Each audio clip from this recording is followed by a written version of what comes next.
विधानसभा में कानून व्यवस्था को लेकर दो गंभीर विषय आए हैं और दोनों ही विषय संगीता सिन्हा जी जो विधायक हैं उन्होंने उठाए। शून्यकाल में ये मसला उठा और अभी जब बजट को लेकर चर्चा हो रही थी, अनुपूरक बजट को लेकर, तब भी ये विषय आए। दोनों विषय महिला प्रताड़ना से जुड़े हुए हैं। हम उन्हीं से जानने की कोशिश करेंगे कि आखिरकार ये विषय क्या था। आपने दो विषय उठाए, एक विषय आरंग से जुड़ा था जिसमें शायद एफआईआर नहीं हो रही है और एक में खुदकुशी का मसला था। पहले आरंग का बताइए, क्या हुआ है? देखिए, मैं पुलिस प्रशासन पे शून्यकाल में उठाई थी इस बात को कि एक आरंग जिला का मामला है, कुरुद गांव का। उसमें एक 15 साल की बच्ची का अपहरण हो जाता है और उसके बाद उसके पिताजी हैं वो लगातार थाना जाके रिपोर्ट लिखाने का प्रयास करता है, लेकिन एक बार, दो बार, 3 बार गया, उसके बाद भी वहाँ पे एफआईआर दर्ज नहीं हुआ। तब जब उनको समझ आया कि यहाँ पे मेरा एफआईआर दर्ज नहीं होगा तो वो कोर्ट के शरण गया और कोर्ट में जाके उन्होंने एफआईआर कराने के लिए निवेदन किया। तो कोर्ट से आदेश आया थाने में। उसके बाद जब कोर्ट से आदेश आया थाने में तो उनके पिताजी को बुलाया गया, प्रार्थी को बुलाया और प्रार्थी को बुला के फिर से उनको डराया धमकाया कि ये ऐसा होगा, ये होगा, वो। अरे जब आ गए तो एफआईआर दर्ज करो ना भाई। तो ये स्थिति है पुलिस प्रशासन की कि लड़की का पिताजी है वो दर दर भटक रहा है अपनी बेटी की सुरक्षा के लिए, उसके बाद एफआईआर दर्ज नहीं हो रहा।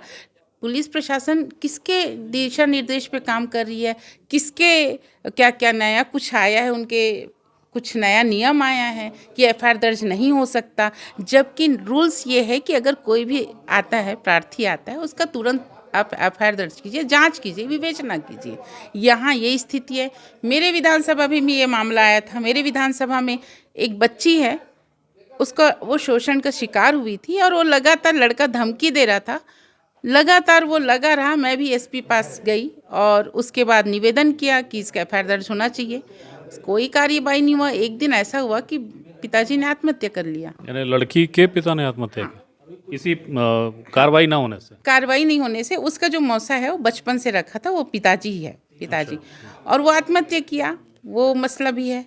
और ऐसी बहुत सारे हैं छत्तीसगढ़ राज्य की। मैं बहुत सारे आपके मामले आपके पास रखूंगी जिसमें पुलिस प्रशासन कहीं पे कार्य नहीं कर रही है।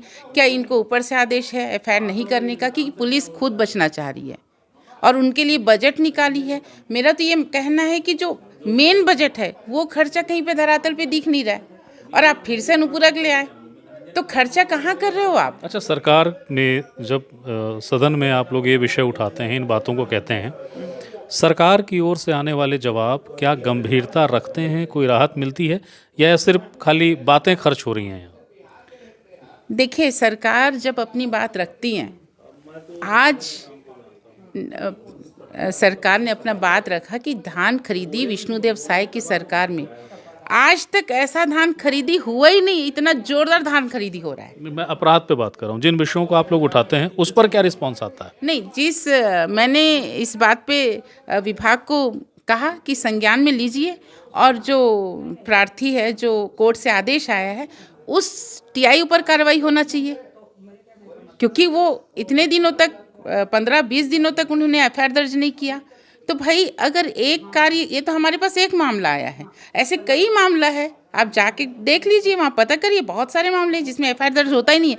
जिसमें एफआईआर दर्ज नहीं होना चाहिए उसमें तुरंत होता है।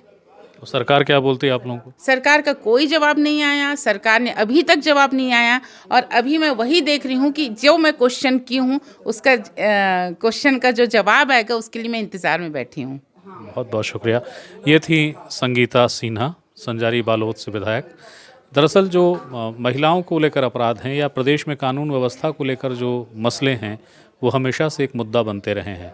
संगीता सिन्हा जो दो मुद्दे उठा रही थी, दोनों मुद्दे उसी संदर्भ से जुड़े हुए हैं और इसीलिए ये सूचना, ये जानकारी देने आपके सामने हाजिर हुआ था। फिर कोई सूचना हो, फिर कोई जानकारी हो जिस पे अधिकार सिर्फ आपका हो, मैं सिर्फ माध्यम रहता हूँ, मैं फिर हाजिर होऊंगा। तब तक के लिए नमस्कार।